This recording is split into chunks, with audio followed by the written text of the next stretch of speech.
네, 지금 음소거가 해제됐습니다. 네, 인사해 주셔서 감사합니다. 반갑습니다. 저는 고려대학교 약학대학에서 이제 연구 교수로 활동하고 있는 강대원이라고 하고요. 이렇게 기회가 될 때마다 좀 건강에 대한 이야기하고 다니고 있습니다. 이렇게 온라인으로나마 만나 뵙게 돼서 너무 반갑습니다. 그러면은 제 강의 안을 좀 틀어놓고 공유를 하면서 얘기를 해보도록 하겠습니다. 지금 강의 안이 혹시 잘 보이시나요? 네, 감사합니다. 역시 우리 또 아마 이 리더님들께서는 이 반응이 너무 좋으셔서 제가 강의할 맛이 나는 것 같습니다. 네, 오늘 주제는 그 성장에 관한 것입니다. 그래서 아이를 성장시키는 데 있어서 균형이 굉장히 중요하다는 내용이고 어떤 것의 균형이냐라고 하면은 바로 영양, 운동, 수면, 스트레스의 균형입니다. 스트레스 관리의 균형이 되겠죠. 그래서 이런 네 가지에 대한 중요성, 그리고 균형에 대한 중요성에 대해서 이야기를 해보도록 하겠습니다.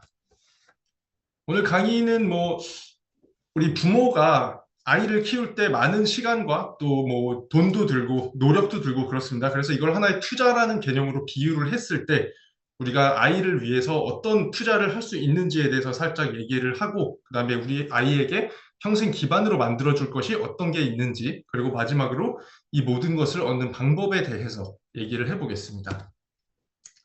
일단 아이 미래를 위한 투자인데요. 우리나라는 역시 이 교육 강국이죠. 그래서 첫 번째로 교육을 생각할 수가 있습니다. 교육을 시키는데 많은 돈을 투자를 하고 많은 학원도 보내고 아이 자체도 본인의 어린 시절에 많은 시간들을 교육에 투자를 합니다. 그리고 최근 들어서 이제 금융 투자, 아이가 직접 금융 투자를 할 수 있게 도와주는 그런 트렌드가 생겨 있고요. 요새 실제로 손을 들어 주셨네요. 잘 안 들리시나요? 무시하고 진행하셔도 괜찮겠습니다. 그냥 진행할까요? 예, 예, 그냥 이렇게 누르시는 분들도 계셔가지고요. 네네, 알겠습니다. 아마 잘 안 들리시는 분은 그 스피커 볼륨을 조금 틀어보시는 것도 한 방법이 될 것 같습니다.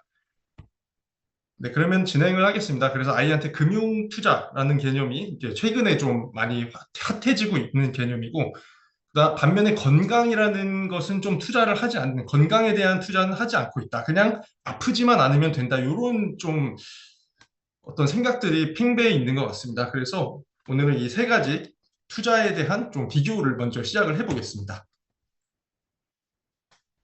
우리나라가 이제 여러분들도 다 아시겠지만 애들한테 너 대학만 가면 너 하고 싶은 거 다 해도 돼. 이런 얘기를 한 때가 있었습니다. 그리고 그런 대학의 합격률이라든가 이런 게 굉장히 높아져 왔고 동시에 우리나라 경제력도 굉장히 빠르게 상승을 해왔던 시기가 있었는데 그래서 지금 요즘 부모들이 아이를 키우는데 얼마나 드느냐를 보니까 본인이 버는 연봉의 10배를 지출한다고 해요. 그래서 내가 돈을 한 달에 300만 원을 번다. 그러면은 내 자녀는 내 대학을 가기까지 약 1억 7천 정도가 들고 내가 만약에 돈을 아주 많이 번다. 그러면은 애를 하나 키우는데 10억씩 든다. 이런 또 조사 결과가 나왔습니다. 그래서 굉장히 아이를 키우는데 큰 노력을 기울이고 있다. 교육에 많은 노력을 기울이고 있다라고 알 수가 있는데 문제는 이 오른쪽에 보시는 자료입니다. 대학 교육 프리미엄의 몰락입니다. 이 그래프가 뭐냐면은 조금 지난 자료긴 한데 옛날에는 확실히 고등학교까지 졸업하는 것보다 대학교를 나왔을 때 임금이라든가 이런 게 높아서 더 잘 살 수 있는 비율이 높았습니다. 그래서 비교적 확실한 투자라고 보여졌었는데 뒤로 갈수록 2000년대가 넘어가고 2010년까지 가니까 대학교를 나왔는데 오히려 고등학교까지만 나온 사람보다 더 임금이 낮은 사람이 20%나 되더라. 이런 통계 결과가 나왔고요. 그 5년 뒤에 또 자료를 하나 나온 게 있어서 보니까 2015년에는 대졸자 3분의 1의 평균 임금이 고졸보다 낮았더라. 이런 내용까지도 찾아볼 수가 있었습니다. 그만큼 이제 그 대학교를 열심히 노력을 해서 보내는 것이 100% 성공하는 투자가 아닐 수도 있다. 그리고 그런 기세가 점점 커가고 있다라는 거를 알 수가 있습니다. 그 밑에 보시면은 제일 최근 이제 AI가 나오죠. AI가 이제 나오면서 벌써 이 사무직들이라든가 어떤 대학까지 나와서 차지했었던 직업들이 위협을 받기 시작했어요. 그래서 이제는 AI가 내 일자리를 다 대체해버리기 때문에 오히려 AI, 아직은 로봇가 그렇게 많지는 않으니까 몸으로 할 수 있는 것은 AI가 내 일자리를 빼앗지 못할 것이다라는 생각에 다시 블루 칼라로 넘어가는 블루 칼라 전성시대까지 오고 있다고 합니다. 그렇기 때문에 우리가 교육을 열심히 받는 것도 물론 중요하지만 이런 앞으로 세계가 변하는 데 있어서 어떻게 변할지를 모르기 때문에 이런 건강도 같이 신경을 써야 된다라고 볼 수가 있고요. 두 번째는 금융입니다. 금융 재테크는 네, 금융 재테크입니다. 금융 재테크를 보시면 확실히 좀 2000년대, 2010년대, 20년대 돼가면서 미성년자들이 주식에 투자하는 아이들이 굉장히 많아졌어요. 직접 투자한다기보다는 이제 부모님이 너 이거 컸을 때 이 회사 주식을 갖고 있으면은 많이 같이 성장해 있을 거야. 이런 마음으로 같이 이제 투자를 해 주시는 건데요. 실제로 뭐 세뱃돈 아니면 뭐 어린이날 선물 대신에 어디 무슨 회사에 주식을 사줬다 이런 게 이제 트렌드가 된 적이 있었습니다. 그리고 다행히도 요 아이들의 주주 수익률이 아빠보다 낫다. 이런 이제 기사들이 나오기 시작했습니다. 왜냐하면은 아빠는 이 마음이 급한 거예요. 빨리 돈을 많이 벌고 싶어. 그런데 애들은 일단 그 계정 자체를 아빠가 만지고 있는 경우도 많고 애들은 신경을 안 쓰기 때문에 가만히 놔둬서 성장하게끔 놔둡니다. 근데 문제는 요 밑에 그림 보시면은 이제 바이 그리고 셀 보이시죠? 쌀 때 바이 값이 올랐을 때 셀을 하면은 주식은 이제 되는 거예요. 근데 그렇게 하십니까? 사람들이 보통은 그렇게 안 하고 그 생각으로 있다가 이 세일 지점에서 이렇게 삽니다. 왜냐? 이거 계속 올라갈 것 같은데? 이러면서 사다가 다시 이제 살짝 내려가면은 이거 어떡하지? 하다가 다시 버텼다가 하다가 갑자기 이 오른쪽에 빨갛게 쭉 내려오는 부분 있죠? 요때 팝니다. 왜냐면은 내가 산 거 다 날라갈까 봐. 근데 아이들은 이걸 안 한다는 거예요. 하지만 문제는 이 아이들도 언젠가는 커서 아빠가 되고 엄마가 됩니다. 그럼 그 급한 마음이 생겨서 그 시점을 잘 못 잡고 뭐 100% 성공한다는 보장이 없습니다. 그렇기 때문에 교육, 금융, 재테크 요거 다 해주는 것도 중요하지만 다행히도 우리에게는 실패하지 않는 재테크가 하나 있습니다. 바로 건강인데요. 구글에서 건강 재테크 쳐보면은 나오는 내용이 거의 없어요. 책 한 권 나오고 그러니까 사람들이 이런 건강에 대한 것을 좀 투자의 한 가지 수단으로 보지 않는다는 뜻이 되는 것 같기도 합니다. 그런데 이 사례를 좀 들려드리면은 어떤 대학생이 좋은 대학교를 나와서 학점도 높고 포트폴리오도 많이 구성을 해서 뭐 수상 경력도 있고 한데 스펙이 너무너무 좋은데 자꾸 면접만 보면 탈락을 하는 거예요. 근데 이 친구가 알고 보니까 어렸을 때 어떤 질환으로 인한 진단서가 있었어요. 그 회사에서는 이분을 합격을 시키지 않는데 진단서가 있어서 건강하지 않으니까 귀하는 탈락입니다. 이렇게 하지 않고 귀하께서는 우리 회사와 맞지 않는 것 같습니다. 이렇게 하면서 탈락을 시키게 됩니다. 그렇기 때문에 우리가 알게 모르게 건강이라는 것이 굉장히 중요한 스펙이 되고 또 앞으로 어떻게 변해갈지 모르는 세상에서 살아남기 위한 유일한 100% 성공할 수 있는 무기다라고 좀 알아두시면 좋을 것 같습니다. 요 밑에 있는 것들은 이제 건강을 어렸을 때 지키지 못하면은 나이 들어서 굉장히 의료비라든가 이런 동반 비용들이 커지게 된다라는 의미입니다. 그래서 성장기 건강 관리 가장 확실하고 효율적인 게 되겠습니다. 그러면 이제 이 아이들이 살아갈 기반을 마련해 줘야 될 텐데요. 오늘은 두 가지에 대해서 얘기를 했습니다. 1cm에 1억 원 하는 것 뭔지 아시나요? 여기 뭐 보시면은 바로 나와 있죠. 이거는 좀 인터넷에서 돌아다니는 얘기였기는 한데, 뭐 1억에 키를 1cm씩 올려준다면 하겠냐라는 질문을 어떤 사람이 했더니 이거 돈 모아서 하는 사람 많을 것 같다. 아니면 나는 빚을 내서라도 할 것이다. 이렇게 대답을 한 사람도 있었고요. 그리고 여기 오른쪽에 보시면은 굉장히 미남인 개그맨이 있습니다. 허경환 씨인데 이분한테 어떤 분이 물어봤대요. 키 크는 약이 만약에 개발이 됐는데 1cm 키우는데 1억이 들면은 너는 거기다가 얼마나 쓰겠니? 라고 물어봤더니 5억을 쓰겠다 그랬대요. 그러기 위해서 지금 자기가 돈을 열심히 벌어서 아끼고 산다 이렇게 말을 하셨답니다. 그래서 좀 뭐 이건 정확한 수치 뭐 계산이 된 건 아니지만 사람들이 이렇게 키의 가치를 크게 보고 있다라는 하나의 예로 볼 수 있을 것 같습니다. 그래서 실제로 뭐 그러면은 키가 어떻게 소득과 연관이 있는가 이런 거를 좀 궁금해 하신 분들이 벌써 계셨어요. 그래서 우리나라에서 진행된 연구가 있었는데 제목이 한국 노동시장에서의 신장 프리미엄입니다. 한마디로 키가 크면은 돈을 많이 벌 수 있냐? 요거를 지금 연구를 해본 건데 실제로 3, 40대 남성 중에 키가 1cm씩 커질 때마다 시급이 1.5%씩 상승했더라. 이런 얘기가 있었습니다. 이건 뭐냐면은 뭐 고용주가 자네 키가 몇인가? 키가 크군. 너는 이만큼 받게. 이렇게 돼서 임금이 상승했다는 얘기가 아니라 그냥 사람들 임금을 갖다 놓고 키의 자료를 갖다 놓고 보니까 그런 추세를 보였다는 거예요. 이게 뭐 이래야 옳다 이런 게 아니라 그냥 자료를 모아놓고 보니까 이렇더라라는 얘기고요. 오른쪽에 있는 거는 보시면 미국 자료인데 여기 64, 요거는 밑에는 인치 단위입니다. 그래서 여기 제일 높은 데가 182cm, 이게 72인치니까 182cm 정도에 해당하는 키인데 한마디로 170 중후반부터 그 이상은 비슷한데 이 세로축이 소득이거든요. 한마디로 키가 좀 커질수록 소득이 높아지는 구간이 있다. 그리고 그 기울기가 가장 큰 곳이 좀 키가 작은 구간, 남자 기준으로 봤을 때 160 초반대부터 이 구간에 속하면은 키가 클수록 임금이 더 높아지는 경향이 뚜렷하다. 이런 게 있었습니다. 아까 그 개그맨 허경환 씨가 속하는 구간이기도 하죠. 그래서 소득까지도 연관이 있다는 걸 알아볼 수가 있었고요. 그다음에 학력과 관련된 연구도 있었습니다. 요거는 우리나라에서 한 연구는 아니고 독일에서 한 연구입니다. 독일 같은 경우에는 이제 교육 체계가 이 초등학교 때 선생님이 아이들을 지켜보고 얘는 좀 대학교까지 가는 게 좋겠다. 아니면 얘는 빠르게 취업 전선에 뛰어드는 게 좋겠다. 이걸 판단을 해서 어느 정도 좀 중요한 역할을 하신다고 합니다. 그래서 추천서가 굉장히 크게 작용을 하는데 이 선생님이 아이를 볼 때 이 애가 시험을 잘 보는지 그 시험 성적만 보는 게 아니라 사회성, 운동 능력, 일상생활 이런 것들을 잘 하고 있는지를 아주 어릴 때부터 관찰을 한다고 합니다. 근데 그거를 잘 하는 애들이 보니까 어릴 때 키가 큰 애들이었다는 거예요. 어떤 자신감이라든가 그런 면들이 좀 빠르게 발달을 했다 이렇게 볼 수가 있다는 겁니다. 그래서 이것도 이제 이렇게 사는 게 옳다라는 건 아니지만 키가 작아도 사회성, 운동 능력 이런 게 좋을 수 있지만 어쨌든 나중에 뭐 대학 진학한 애들 보니까 키 큰 사람이 더 많은 것 같더라. 이런 연구였습니다. 그래서 생각보다 좀 사회적인 측면에서도 키라는 것이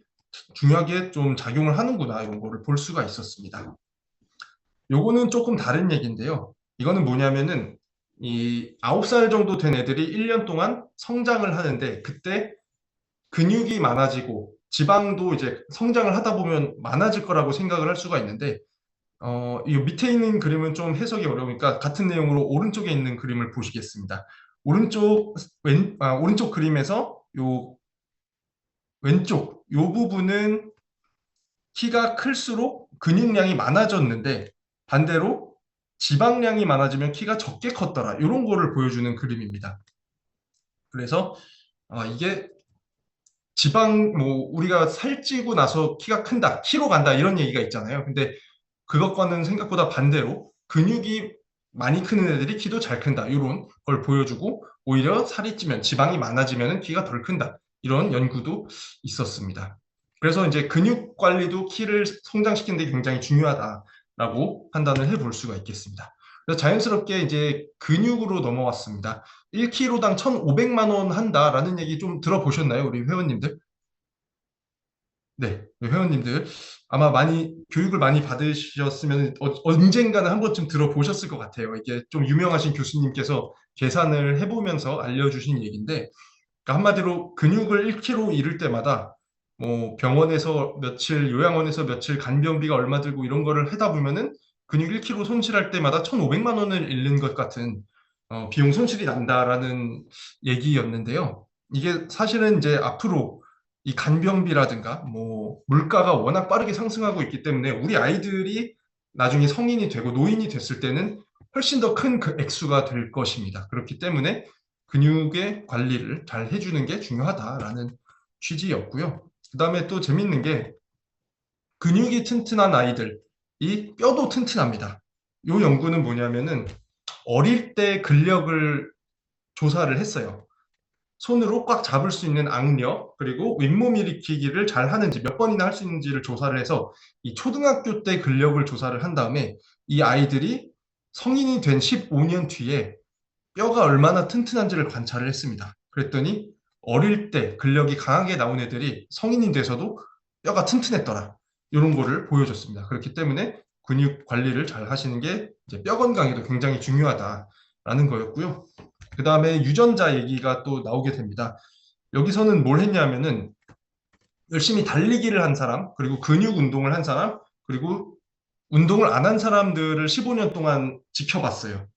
그리고 나서 이 사람들의 유전자 발현 정도가 얼마나 변화했나를 본 거예요. 제가 지금 드린 말씀이 조금 헷갈릴 수도 있는데, 일단 유전자는 변하지 않습니다. 유전자는 변하지 않는데, 이 유전자가 가지고 있는 여러 정보 중에서 발현이 되는 게 있고 발현되지 않는 게 있어요. 그래서 이런 것들을 통해서 우리가 어떤 환경에 적응도 하고 그러는데, 유산소 운동을 했을 때 1000개 이상의 유전자 발현의 변화가 나타났다라고 하고요. 근육 훈련을 했을 때도 26개 유전자의 발현 변화가 나타났다라고 합니다. 내가 가지고 있는 유전 정보는 동일하지만 이 정보 중에서 어떤 거는 실제로 사용이 되고 어떤 거는 사용이 되지 않는 이런 변화가 나타났다는 건데, 이 발현을 통해서 어떤 결과가 나왔냐면은 대사 관련 질환이 대사 관련 질환이 걸릴 위험성이 줄어들었다. 이렇게 나타났습니다. 그래서 뭐 근육도 키우고 달리기도 하면서 운동을 하면은 그냥 그때 힘이 세지고 마는 게 아니라 성인이 됐을 때 대사 질환에 대한 위험성도 좀 낮출 수가 있다. 이렇게 이해를 하시면 되겠습니다. 뭐 아까 근육을 1kg 잃으면 1,500만 원이 든다고 했는데, 우리가 성장기 근육을 만드는 데 드는 비용은 그러면 얼마일까요? 요거는 사실 자료가 없어가지고 제가 인공지능과의 이야기, 담화를 통해서 조금 산출을 해내봤습니다. 간단합니다. 그냥 한 달에 10만 원짜리 헬스장을 3달 가면은 근육이 빨리 안 생기는 체질이라도 초보자 수준에서는 1kg 정도 만드는데 3개월 정도가 걸린대요. 그리고 근수저라고 하는데 근육이 잘 생기는 사람들이 있어요. 그냥 주변에 보면은 별거 안 해도. 그런 사람들은 3개월 동안 4.5kg의 근육을 만들 수도 있다라고 합니다. 어쨌든 중요한 거는 우리가 근수저가 아니더라도 한 30만 원 정도만 투자해도 1,500만 원짜리 근육을 만들 수 있다. 뭐 이런 얘기입니다. 그래서 50배의 성과를 얻을 수 있는 게 바로 근육에 대한 투자이기 때문에 반드시 해야 된다. 그리고 이건 실패하지 않는다라고 말씀을 드리고 싶습니다. 그래서 여기까지 한번 정리를 해보면은, 일단 건강에 대한 투자는 실패하지 않는 투자다. 나머지 교육에 대한 투자나 금융 투자는 솔직히 세상이 어떻게 될지 몰라요. 어떤 나라의 뭐 리더가 누구랑 사이가 안 좋아서 뭐 그랬는데 왜 내 재산이 떨어지냐 뭐 이런 상황을 겪을 수도 있거든요. 하지만 내 건강 관리는 내가 끝까지 가지고 갈 수 있다. 이렇게 아시면 되고요. 그다음에 1cm의 키, 1kg의 근육이 우리 아이의 평생 기반이 되는 것이다라는 것이고, 또 건강 학습 능력 향상 효과도 운동과 이런 수면 영양 운동 스트레스 관리의 밸런스를 잘 맞췄을 때 다 같이 따라온다라는 겁니다. 그래서 키와 근육을 비교해 보면은 키와 근육이 컸을 때 자존감도 상승한다고 했고요. 그다음에 임금도 상승할 수 있다. 그리고 건강한 성장에 당연히 이제 좋은 영향을 미칠 수가 있고, 노력으로 키울 수 있는가? 근육은 뭐 아까 말씀드렸다시피 뭐 3개월이면 1kg씩 키울 수 있다고 했고, 키도 마찬가지입니다. 사실 이런 분들이 계세요. 키는 유전자 아닌가요? 이래요. 키는 유전이 100%야. 이런 분들은 어디서 그런 사진을 본 거예요. 뭐 키가 큰 사람들의 가족이 엄청 큰 사람들만 딱 있고 키 작은 사람 가족만 딱 있고 이런 거를 보셨을 수도 있는데, 실제로는 사실 일란성 쌍둥이들도 키가 다른 뭐 5cm까지도 차이가 난다고 하고요. 만약에 유전자가 100%였으면은 같은 유전자를 가진 집단, 예를 들어 지금 북한이 있잖아요. 북한 사람들 남성 키 평균이 158이랍니다. 지금 우리나라 남자 키 평균이 173 정도 됩니다. 그 15cm 차이가 나버린 거예요. 그 전에 뭐 6.25 이전, 그리고 6.25가 일어나고 얼마 안 됐을 때는 그 키 차이가 없고 오히려 북한 사람들이 더 컸었는데, 이 세대를 거듭하면서 이 영양과 운동 이런 것들이 영향을 줘서 우리나라 남자들이 훨씬 큰 지금에 이르렀다라고 볼 수가 있습니다. 그렇기 때문에 유전자가 100%다라고 생각할 수 있지만, 그거는 뭐 정말 사람한테 목숨을 잃지 않을 정도의 영양소만 공급하면은 뭐 그 사람이 클 키만큼 다 크냐, 딱 생각해봐도 아닐 것 같잖아요. 그것도 있고 뭐 우리 부모 세대보다 굉장히 키가 큰 자녀들이 나오는 것도 어떻게 보면은 영향이 다 뭐 똑같은 유전자에서도 더 큰 아이들이 나올 수 있다라는 의미가 될 것입니다. 그래서 지금 요 영양, 수면, 운동, 스트레스의 균형이 굉장히 중요하다고 했는데요. 일단 각각에 대해서 얘기를 해보겠습니다. 우선 영양입니다. 우리가 그 코로나를 겪었죠. 그러면서 이 아이들이 비만율이 천천히 늘어나다가 코로나 때 많이 올라간 거를 볼 수가 있어요. 비만율이. 그래서 지금 애들이 너무 잘 먹어서 뚱땡해졌나 봐. 이렇게 생각을 할 수가 있습니다. 코로나 때 또 운동도 하기 힘들고 그러니까. 그런데 이 오른쪽에 보시면은 연령별 영양 결핍률이라는 게 나와요. 이걸 보셔도 참 신기한 게 영양 결핍률이 점점 높아집니다. 그러면은 지금 뚱뚱한 애들은 잘 사는 애들은 점점 잘 살아지고 못 사는 애들은 점점 못 살아져서 영양 결핍률이 늘어나는가? 이런 게 아니라 요 비만인 아이들이 영양이 결핍되어 있을 가능성도 상당히 있다는 거예요. 왜냐하면은 이 아이들한테 좀 거대 영양소, 뭐 탄수화물 같은 것들이 많이 들어가지만 오히려 필요한 뭐 식이섬유라든가 비타민, 미네랄이 덜 들어가게 되면은 우리 몸에 들어온 거대 영양소를 대사를 해내지 못하게 됩니다. 그렇게 됨에 따라서 살을 빼지 못하고 계속해서 쪄가는 이런 영양이 결핍됨으로 인해서 살이 찐 아이러니한 이 상황을 겪을 수가 있다라는 것입니다. 그리고 또 하나 문제가 요새 이제 SNS 이런 디지털 기술이 많이 발달해서 아이들의 식문화가 굉장히 좀 안 좋아지는 쪽으로 작용을 하고 있습니다. 실제로 뭐 유튜브나 어떤 SNS들 이렇게 보면서 굉장히 자극적인 음식을 많이 먹는 사람들을 보면서 그걸 따라하고 싶어 하는 아이들이 많아지고 있기도 하고요. 저 2025년도 올해 상반기 유행 음식을 찾아보니까 죄다 요 연어 깍두기를 제외하면은 다 아주 초가공 식품 또는 아주 자극적인 식품으로 이루어진 것을 볼 수 있습니다. 이런 거 다 이제 애들이 좋아하는 음식들로 보이죠. 그래서 이런 자극적인 음식들을 많이 먹는 게 요즘 이제 아이들이 겪는 환경이다라고 볼 수가 있는데 이거의 문제점은 뭐 아시겠지만 당이 굉장히 많이 섭취가 되고 있어요. 우리나라 사람들이 성인 같은 경우는 당을 많이 안 먹어야지 몸에 좋다라는 인식이 굉장히 박혀 있어서 이 당류를 섭취하는 양이 그렇게 높지 않은데 아이들, 특히 요 학생 나이대 애들, 얘들이 단 거를 굉장히 많이 먹고 있습니다. WHO 권고 기준보다 더 많이 먹는 애들이 요 어린 나이대에서 제일 높게 나타나고 있고요. 이런 걸로 배를 채우다 보니까 식품 첨가물, 보존료, 나트륨 과다 섭취 이런 게 많이 좀 일어나고 있고 반대로 비타민, 미네랄, 파이토케미컬, 식이섬유 이런 거는 부족하게 섭취를 한다라는 결과가 나왔습니다. 지금 이 오른쪽 밑에 있는 표는 조금 재밌어서 가지고 왔는데 이게 뭐냐면은 탄산음료, 설탕이 들어간 탄산음료를 마시는 애들과 많이 마시는 애들과 적게 마시는 애들의 시험 성적을 비교한 거예요. 그랬더니 탄산음료를 많이 마시는 애들이 시험도 더 못 보더라. 이런 결과까지 나왔습니다. 그래서 이게 단정적으로 뭐 결론을 지을 수는 없지만 그런 상관관계가 있다는 거. 인과관계는 아닙니다. 콜라 마시면 시험 못 봐. 이런 것까지는 아닌데 이런 생활 습관이 굉장히 밀접하게 여러 가지 면에서 영향을 준다. 이렇게 생각을 하시면 되겠습니다. 그리고 또 하나의 문제점은 칼슘 섭취가 굉장히 부족하다라는 겁니다. 우리나라 어린이와 청소년 80% 이상이 칼슘을 부족하게 섭취를 하고 있다고 합니다. 가장 부족한 영양소이고요. 또 아까 짠 거, 자극적인 거 많이 먹는다고 했는데 이 나트륨을 많이 먹었을 때 또 안 그래도 적게 먹은 칼슘의 흡수가 더 떨어지게 됩니다. 그래서 이 칼슘 적게 먹고 나트륨을 많이 먹으면 더 안 좋다라는 것이고요. 뭐 칼슘이 부족하면 당연히 뼈 건강에도 안 좋지만 이 칼슘이 우리 신경계에서 굉장히 중요한 역할을 하기 때문에 집중력이나 기억력 그리고 스트레스 내성 저하까지 나타나는 것이 바로 이제 칼슘 부족 현상입니다. 그래서 칼슘을 잘 좀 성장기에는 챙겨줄 필요가 있다라고 볼 수가 있고요. 동물 실험을 해봤는데 칼슘과 비타민 D가 부족한 동물들에게 요 보충제를 줘봤더니 얘네가 좀 기억력이라든가 집중력이 향상됐다. 이런 결과가 있었습니다. 그래서 우리 아이들이 지금 80%가 칼슘 부족을 겪고 있으니 한번 신경을 써 보시는 게 좋겠다라는 말씀 드리겠습니다.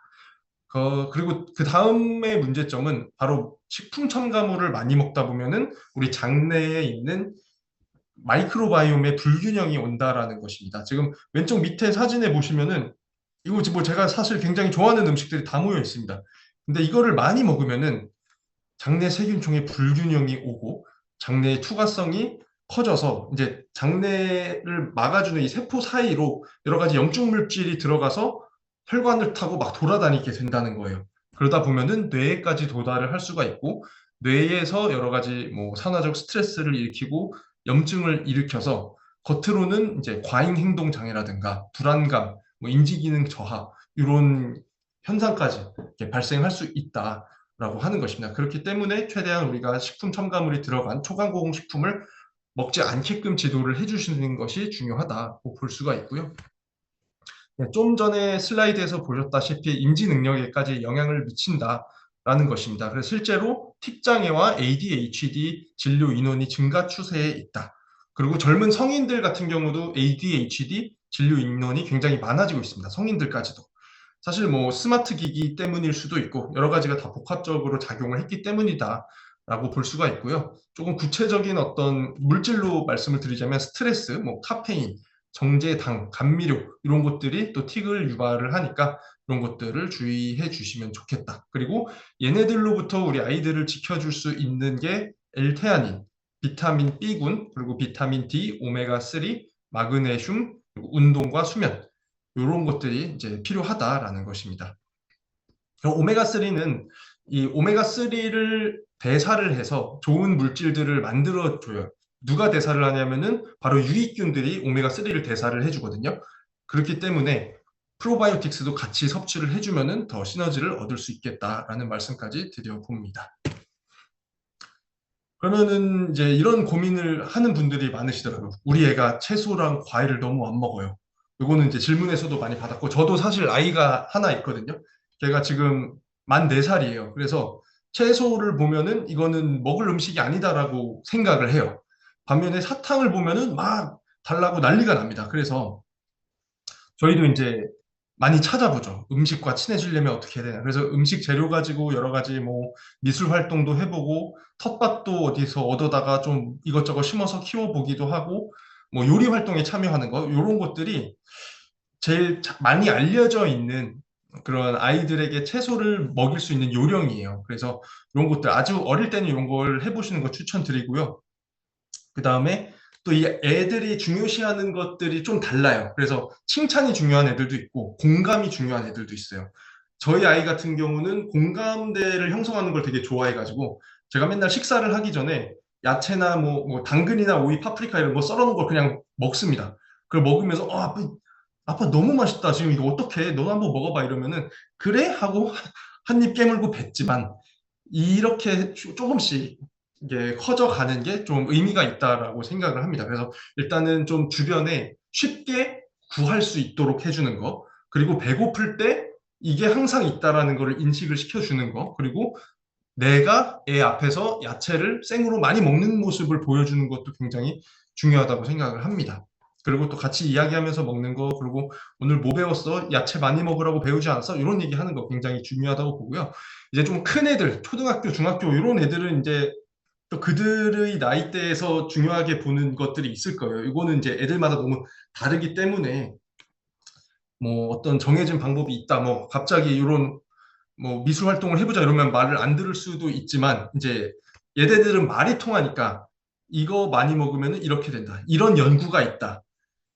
친구들 봐라. 뭐 이런 식으로 좀 애들한테 자극이 될 만한 좀 요소를 찾아서 주입을 시켜주는 게 좋다라고 생각을 합니다. 그리고 또 하지 말아야 할 것을 안 하는 것도 굉장히 중요한데 계속해서 먹으라고 강요하는 거 이렇게 되면은 식사 자리가 스트레스로 다가오기 때문에 이거 피해 주시는 게 좋고 또 그냥 에이 안 먹으니까 나중에 먹겠지 이렇게 회피해 주시는 것도 안 좋습니다. 그러면은 그냥 이게 너무 당연한 게 돼버리기 때문에 계속해서 지치지 않고 또 우리가 사랑으로 계속해서 접근을 해 주셔야 되고요. 그 다음에 오이 한 입 먹으면 사탕 하나 줄게. 이런 식으로 되면은 오히려 역효과가 납니다.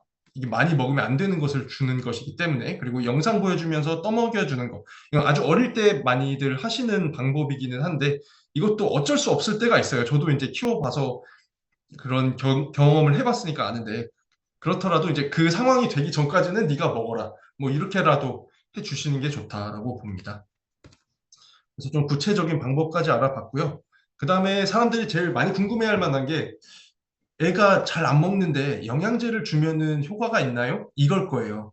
근데 이거에 대한 연구가 있더라고요. 그래서 아이들을 세 집단으로 나눠서 한 집단은 보호자에게 영양 상담만 해주는 집단으로 만들었고 나머지 두 집단에는 보호자한테 영양 상담도 해주고 영양제도 먹였어요. 이 애들은 모두 다 편식 아동이었어요. 그러고서는 나중에 성장한 걸 보니까 지금 요 위에 있는 두 그룹, 이 두 그룹이 체중이나 뭐 키 이런 것들이 더 커졌다라는 걸 볼 수가 있었습니다. 그래서 좀 편식을 많이 하고 영양가가 정말로 어딘가가 부족한 아이들한테는 영양제라는 것을 주는 게 효과가 있었다라는 연구 결과가 있다. 요거를 하나 소개시켜 드립니다. 그 다음에 운동으로 넘어가겠습니다. 뭐 우리나라 어린이 청소년들이 운동을 못하는 거는 많이들 아실 것 같아요. 왜냐면은 교육열이 너무 강하다 보니까 애들이 시간이 없는 거예요. 그래서 뭐 실제로 우리나라 여자애들 같은 경우는 하루에 60분 이상 신체 활동을 하는 애들이 10%도 안 된다라고 되어 있고요. 그에 따라서 지금 비만율도 상당히 올라가고 있는데 코로나가 끝나면서 애들이 좀 나와서 운동을 하면서 다시 비만율이 내려갔다가 다시 24년부터 오르는 추세로 다시 올라탔습니다. 그렇기 때문에 비만율은 계속해서 상승을 하고 있구나라는 것을 알 수가 있습니다. 그래서 운동이 반드시 필요하다라는 것이고 운동을 굉장히 안 하고 있다는 얘기를 드렸는데 안 하는 게 뭐가 문제냐라는 걸 한번 보겠습니다. 우선 스트레스를 풀 방법이 하나가 사라지는 거예요. 그리고 잠을 잘 못 자게 됩니다. 왜냐하면 힘이 남아 있어서. 그리고 체력이 키워지지 않으니까 체력 약화도 될 수가 있고 그다음에 밖에서 야외 활동을 안 하다 보니까 햇빛을 통해서 우리가 피부에서 합성을 해야 되는 비타민 B가 부족해질 수도 있고요. 그리고 비만이 될 수 있다. 이건 너무나도 자명하죠. 그래서 비만이 되면은 나중에 성인이 됐을 때 고혈압, 심혈관 질환, 당뇨 같은 대사성 질환에 노출될 위험성도 커지고요. 다 안 컸었더라도 이 성조숙증이라는 게 이제 비만과의 연관성이 좀 있습니다. 그래서 실제로 우리나라 아이들이 성조숙증이 진단되는 사례가 굉장히 빠르게 늘고 있어요. 요거는 좀 관심도가 높아져서 검사를 많이 해서 진단이 많아지는 것이 있기도 하지만 우리 아이들이 노출되는 뭐 자극적인 음식이라든가 아니면 식이섬유가 없는 초가공 식품 그리고 운동 부족 그리고 잠들기 전에 게임하고 이런 것들이 다 같이 영향을 미쳤다라는 겁니다. 그래서 요것들을 피해 주시는 게 또 성조숙증을 좀 피하는 방법이다라고 말씀을 드리고 싶습니다. 그래서 요거를 한번 정리를 해봤습니다. 운동이 부족한 원인과 이걸 해결할 방안은 어떤 게 있는가를 봤는데 일단 운동이 부족한 원인은 운동이 재미없어서와 그리고 공부해야 돼서 아니면은 뭐 게임해야 돼서 이런 게 있었습니다. 디지털 및 스크린 기반 기술을 사용한다는 거는 게임을 하거나 영화나 드라마를 본다는 거겠죠. 그래서 요걸 묶어서 보면 결국은 운동할 시간이 없거나 운동이 재미가 없거나라는 겁니다. 그래서 요 두 가지 원인을 좀 해결을 해야 된다라고 볼 수가 있고요. 그래서 시간이 없다라는 거, 공부를 해야 되기 때문에 시간이 없다라고 생각을 하는 분들이 많은데 이건 일단은 인식이 개선이 돼야 돼요. 공부를 잘하려면 오히려 운동을 해야 된다. 요거는 그냥 지금 뒤에서 이제 사례를 들어서 말씀을 드리겠습니다. 그래서 일단은 공부 잘하려면 운동도 잘해야 된다라는 게 하나가 중요하고요. 또 하나는 일단 디지털 재미가 없어서 운동을 안 한다고 했는데 요새 애들이 디지털 및 스크린 기반 기술을 좋아하니까 이것들을 접목한 어떤 운동이 있습니다. 뭐 예를 들면 실내 자전거를 하는데 앞에 화면이 있어서 다른 사람들과 경쟁을 할 수 있다든가 그런 여러 가지 디지털 기술과 운동의 접목 이런 것을 좀 생각을 해볼 수 있을 것 같아요. 앞에서 제가 지금 운동을 잘하는 게 공부를 잘하는 데도 중요하다라고 말씀을 드렸는데 그게 왜 그런가 하면은 실제로 운동을 했을 때 숨이 찰 정도로 운동을 하고 났을 때 집중력과 기억력이 더 향상되더라라는 연구 결과가 있었습니다. 그리고 부정적 감정을 개선해 주기 때문에 스트레스 완화에도 좋고요. 이 오른쪽에서 보시는 것처럼 실행 능력, 절제 능력, 공간 지각 능력, 그리고 움직임의 속도 이런 것들이 향상이 돼서 결과적으로는 좀 학습 능력의 향상에까지 이어진다라는 것입니다. 그리고 또 하나는 오메가3와 시너지 효과가 있어요. 그래서 오른쪽 밑에 보시면은 이 오메가3와 학습 능력 향상 간의 관계를 본 연구인데 이 컨트롤 그룹에 비해서 DHA, 오메가3 중에 하나죠. 요거를 섭취한 그룹이 두뇌 가소성이라고 하는 우리 학습과 연관된 어떤 특성이 더 증가했다라는 걸로 이게 나타났고, 더 재밌는 거는 이 오메가3를 섭취를 하면서 운동을 했을 때 그 증가폭이 굉장히 커졌었다라는 것입니다. 그래서 운동도 하고 오메가3 섭취하면은 시너지 효과 얻을 수 있다라고 했고요. 아까 프로바이오틱스 같이 드시라고도 말씀을 드렸습니다. 그다음에 뭐 실험실에서 한 실험뿐만 아니라 실제 이 미국에서 굉장히 유명한 스토리가 하나가 있어요. 그래서 제가 하나 소개를 시켜드리겠습니다. 이게 어떻게 된 거냐면은 이 시카고 근처에 근교 도시로 네이퍼빌이라는 도시가 있거든요. 이 여기에 있는 학교가 하나 있었어요. 이 학교는 애들이 공부를 못하는 학교였어요. 수학이랑 과학의 성적이 미국 내에서 거의 제일 하위권을 기록하고 있는 학교였는데, 어떤 체육 선생님이 한 분 오셔가지고 얘네들 아침에 수업하기 전에 달리기를 하는 체육 수업을 하나를 넣자, 이렇게 해가지고 1.6km 정도, 이제 미국에서 1마일 정도죠. 요거를 내가 최선의 속도에서 조금 낮게, 뭐 최고 속도의 8, 90%로 달리기를 한 다음에 그 다음에 수업을 시작을 한 거예요. 그랬더니 나중에 보니까 이 애들의 읽기 능력 그리고 문해력이 2배가 증가했고, 나중에는 이 미국 내에서도 하위권을 달리던 학교가 세계 과학평가에서 1위를 차지하게 됩니다. 그래서 이 영교시 체육을 하는 교육 시스템이 미국 전역으로 확대가 됐다라고 알려져 있어요. 그래서 아침에 운동을 하고 공부를 하는 게 굉장히 학습 능력 향상에 효과가 있다라는 걸 보여주고 있고요.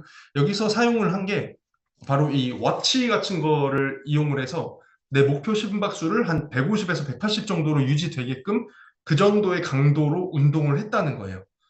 그렇게 한 다음에 이제 수업에 임했을 때 더 오히려 수업을 잘 들었고 기억을 했다더라, 이런 얘기입니다. 그래서 이게 어떻게 보면 하나의 디지털 기술과 운동의 접목인 사례라고 볼 수가 있을 것 같아요. 또 중요한 건 이제 운동을 습관화하는 것인데, 이게 제가 굉장히 좋아하는 사진입니다. 지금 12월이죠. 지금 헬스장 가보시면은 아무도 없어요.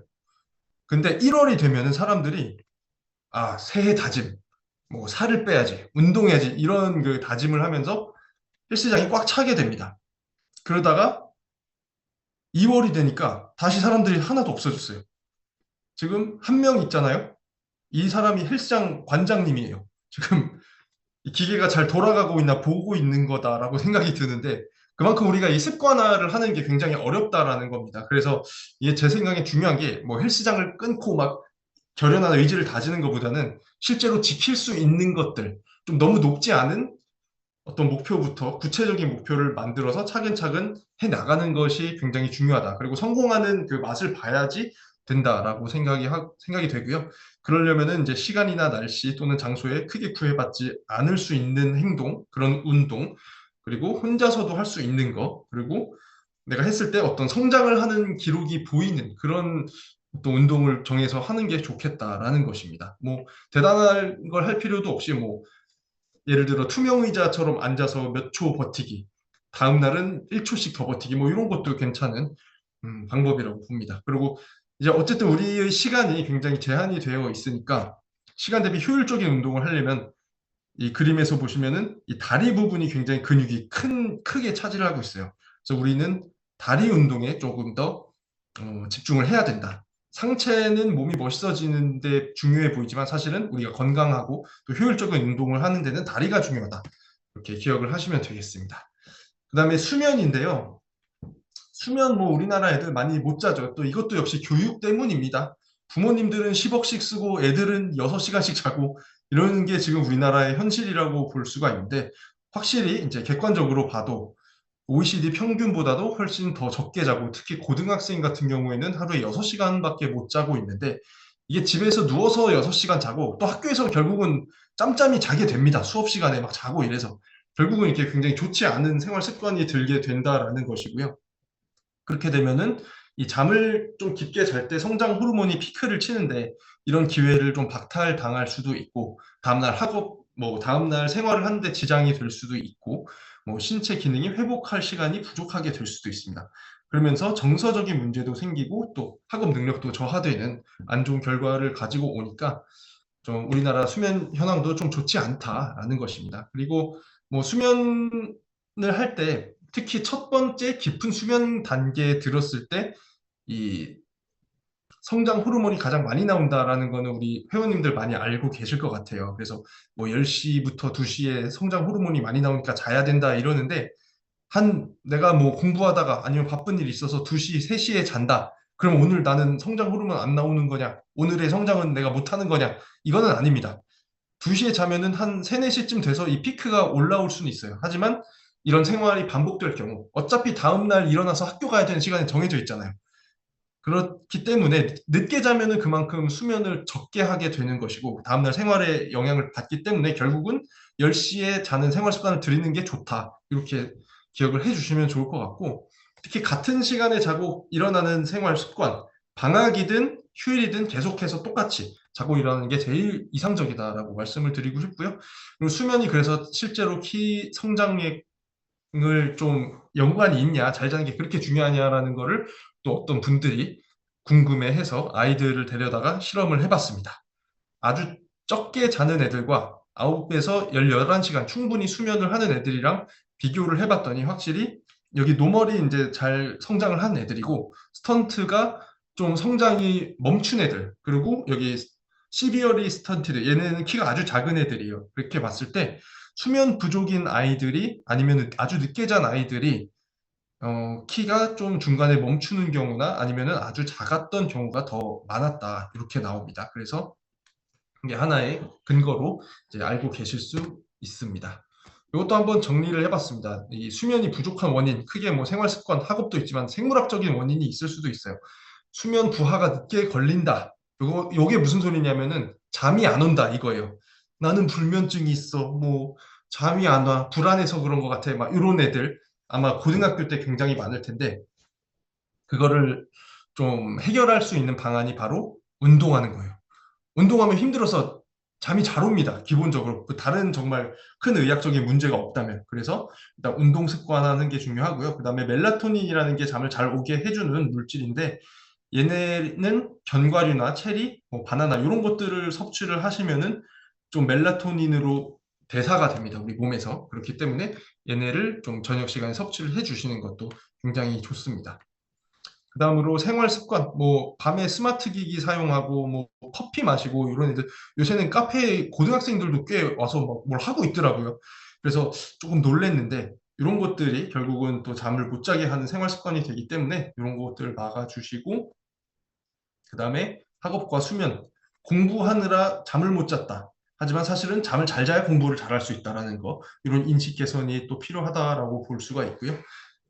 불안감 이런 것들 뭐 다 해봐도 안 되면은 이제 건강기능 식품 섭취도 해볼 수가 있습니다. 그래서 스트레스를 좀 완화시켜주는 효과가 있는 게 뭐 프로바이오틱스도 있고 오메가3 그리고 미강 주정 추출물 L테아닌 이런 것들도 뭐 시도를 해보실 수는 있습니다. 주로 이제 아주 중증이 아니면은 프로바이오틱스나 오메가3 선에서 좀 여기까지 하고 뭐 운동 열심히 하는 거를 시도를 우선적으로 해보시면 좋을 것 같습니다.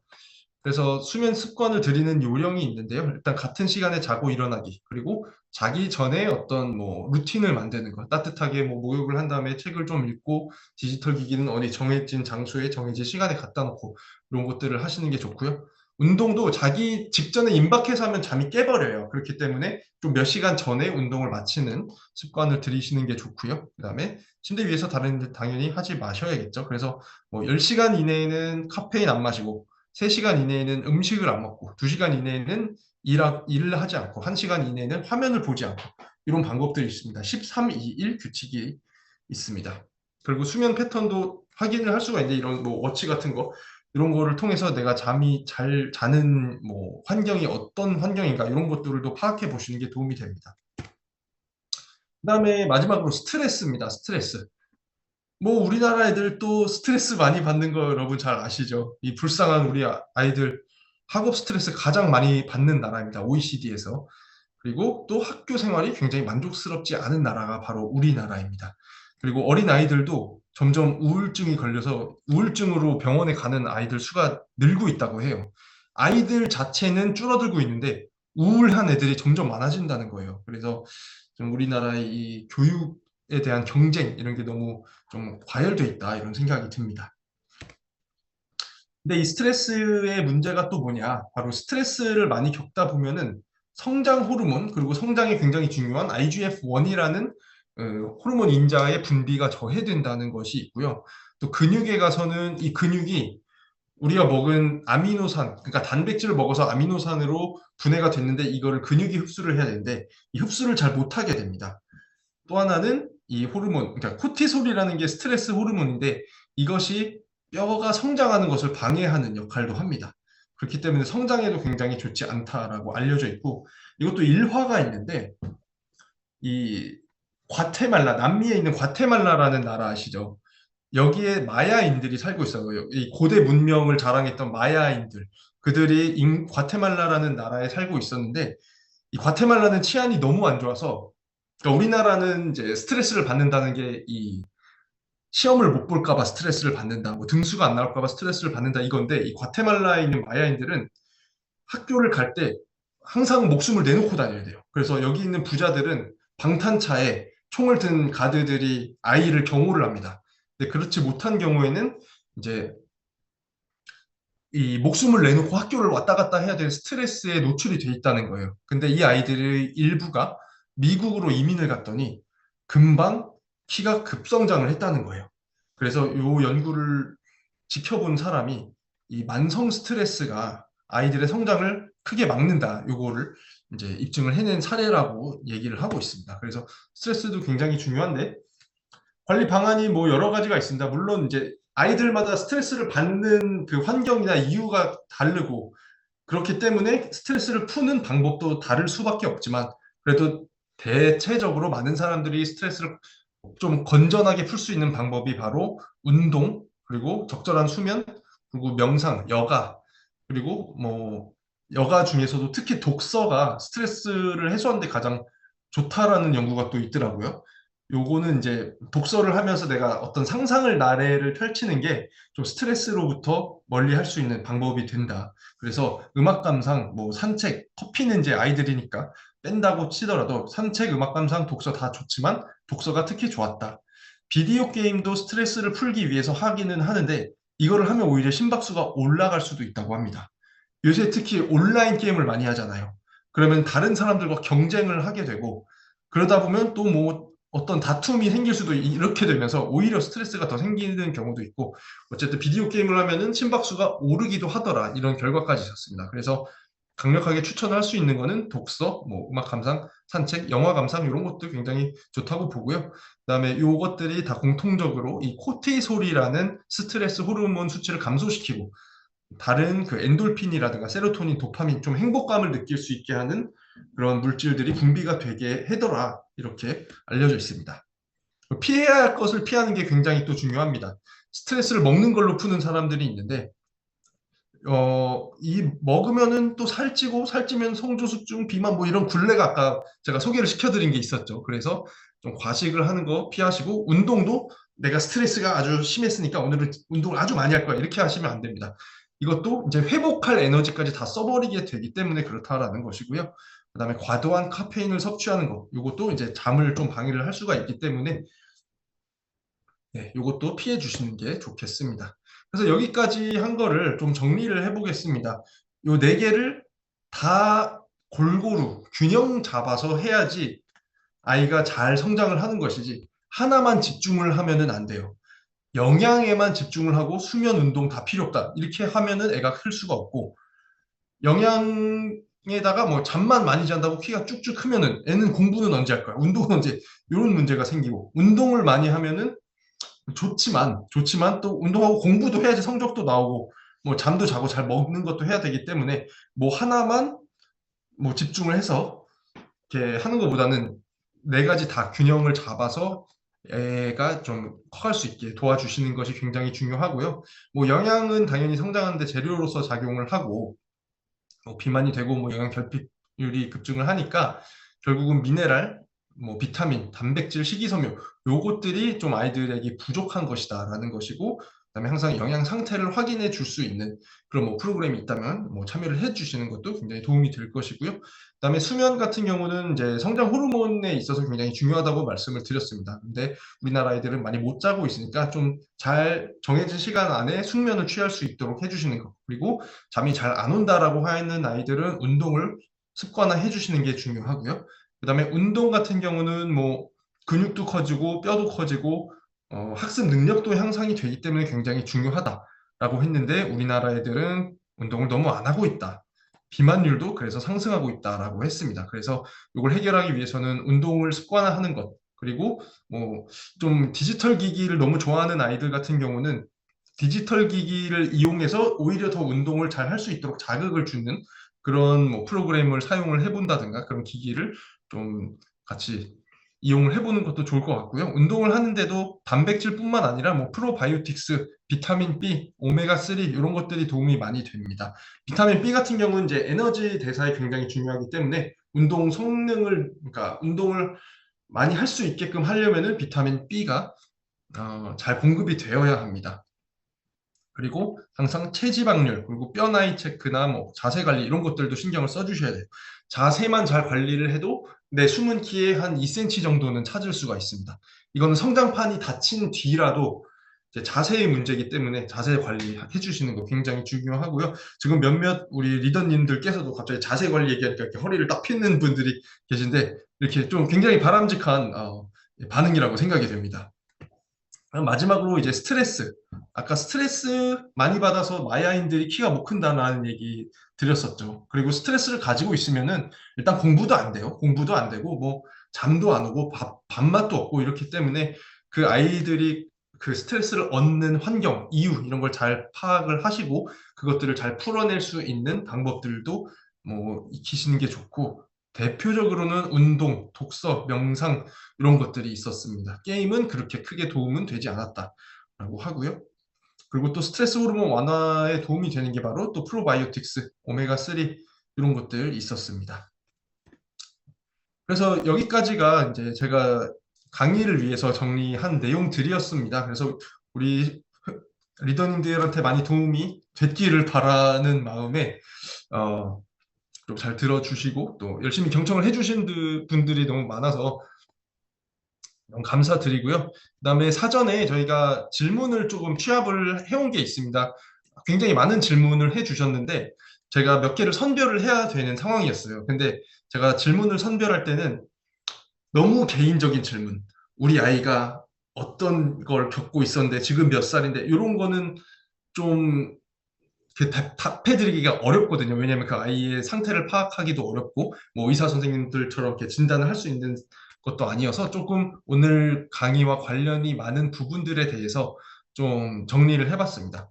그래서 일단은 키 성장에 도움이 되는 요소들이 알고 싶어요라고 하셨는데, 물론 유전자 굉장히 중요하지만, 굉장히 중요한 재료 중에 하나지만, 일단 우리가 가지고 태어난 유전자 안에서도 이 그 유전자가 허락하는 우리 키의 범위가 있어요. 그 안에서라도 최선의 그 결과를 얻고자 하기 위한 노력이 필요하다라는 것이었고, 그게 바로 영양, 수면, 스트레스, 운동의 균형입니다. 그래서 이 네 가지가 그 중요한 요소라는 거 말씀을 드리고요. 그다음에 키 성장에 좋은 운동 어떤 게 있나요? 하는데 그 줄넘기, 농구 이렇게 점프하는 게 좋다라는 거는 들어보셨죠? 근데 요것들이 실제로 그 수직 자극을 주기 때문에 다리 뼈에 붙어 있는 성장판에 수직적인 기계적 자극을 주기 때문에 얘네가 실제로 여러 운동 중에서 굉장히 효과가 있다 이렇게 알려져 있습니다. 그래서 점프를 하는 거, 축구, 달리기도 다 좋습니다. 다만 다치지 않게 하는 게 굉장히 제일 중요하다라고 할 수가 있고요. 그리고 또 재밌는 게 그 딩카족이라는 사람들이 있어요. 남수단에 사는 하나의 민족인데 우리가 이제 키가 제일 큰 사람들 하면은 네덜란드 사람들이 제일 크다라고 알려져 있는데 딩카족이라고 있습니다.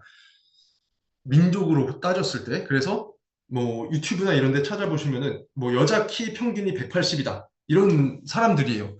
근데 그 사람들이 그 줄넘기랑 비슷한 이렇게 막 뛰는 행동을 하더라고요. 그래서 딩카족 운동 이런 거 쳐보시면은 또 좀 아이디어를 얻으실 수가 있을 것 같아요. 아, 이런 운동이, 이런 움직임이 중요하겠구나라는 거 말씀을 드리고요. 그다음에 쌍둥이로 태어날 때부터 키가 작은 아이. 그러니까 쌍둥이들은 좀 원래 엄마 뱃속에서 영양을 나눠서 얻기 때문에 작게 태어나고 어린 시절에는 작습니다. 근데 그렇다고 그들의 뭐 성인 평균 키가 그냥 혼자 태어난 애들보다 작냐? 또 그거는 아니라고 해요.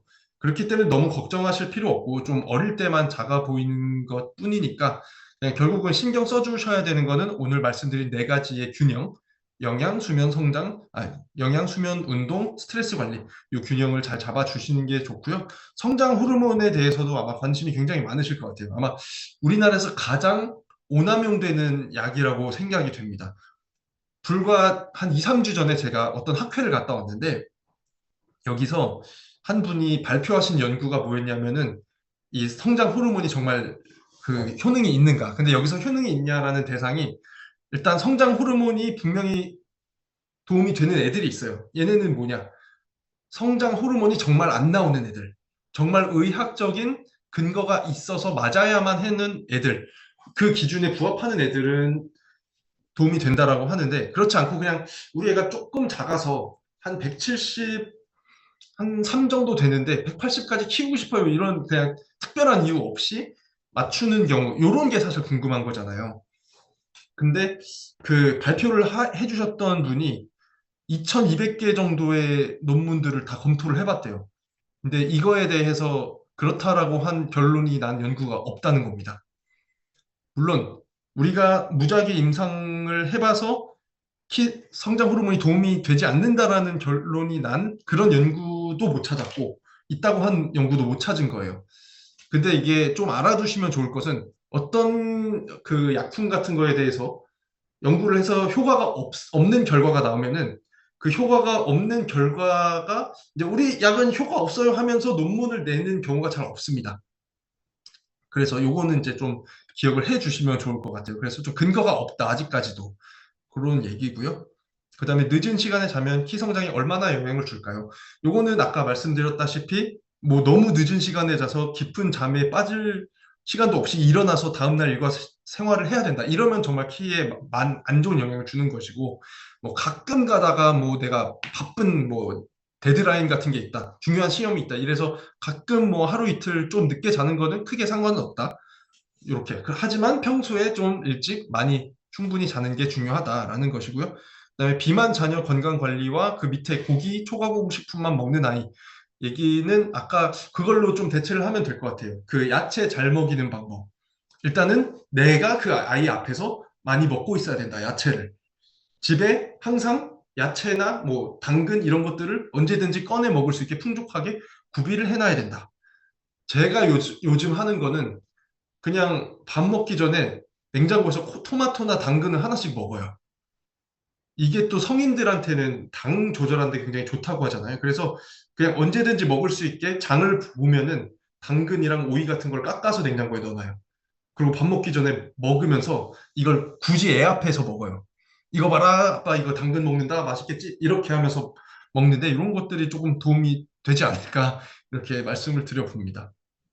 그리고 건강기능식품은 어느 정도까지 챙겨야 될까요? 이렇게 하셨는데 일단 뭐 무조건 막 다 많이 먹는 게 능사는 아니고 아까 보셨다시피 확실히 근거가 있는 것은 아이가 잘 먹지 않는 아이, 편식하는 아이들한테 그 부족한 부분에 대한 영양소를 챙겨줬을 때 좀 성장이 잘 이루어졌다라는 그 연구를 제가 소개를 시켜드렸잖아요.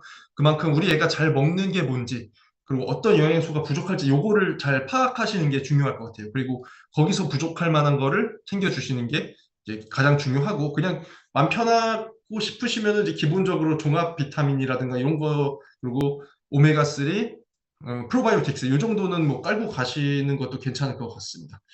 그래서 뭐 이렇게까지 오늘 질의까지 얘기를 드렸고요. 혹시 지금 1분, 2분 이렇게 시간이 아이고 좀 10시가 됐네요. 혹시 질문 한두 개만 받아볼까요? 네, 질문 있으신 분 2분 정도만 그럼 받아보도록 하겠습니다. 채팅을 열어놨으니까요. 궁금하신 네, 지금 제가 채팅창을 보고 있습니다. 분들은 채팅으로 써주셔도 괜찮겠습니다. 일단은 지금 제일 먼저 말씀 주신 분이 박아람 리더님이신데요. 야경증에 도움이 되는 영양소를 추천 부탁드려요. 성장판이 다쳐도 크나요? 지금 이렇게 나오고 있습니다. 일단 성장판 얘기는 아까 말씀을 드렸는데